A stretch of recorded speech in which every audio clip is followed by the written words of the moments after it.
Yahudi dah buka aib Abang Belon. Ini perangai apa? Perangai lebih Yahudi daripada Yahudi. Ni aku nak bagi tahu kau kan. Isu dia budak ni dizalimi kan, diperlakukan dengan kekerasan hingga menyebab kecederaan. Apa lagi yang kau nak buka pasal rekod lampau? Kau nak aku cerita pasal rekod lampau? Apa lagi yang kau nak cerita pasal rekod lampau? Kau nak aku cerita pasal rekod lampau? Kalau betul lah apa yang kau wawarkan pasal rekod budak belon ni kan. Ini aku nak bagi tahu korang. Pasal rekod lampau lah budak ni jual belon. Pasal rekod lampau lah budak ni rasa susah nak cari makan.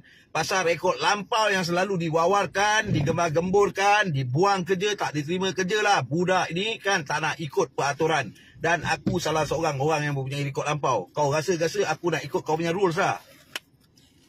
Sekurang-kurangnya dia bekerja keras untuk cari nafkah. Kau tahu tak? Dia tak lakukan jenayah. Kan? Orang-orang yang ada rekod lampau ni, kalau dia nak gunakan skill rekod lampau dia tu, macam-macam perkara dia boleh buat untuk dapatkan duit. Tetapi kan, dia ni sanggup jual belon yang tak berapa sen untung.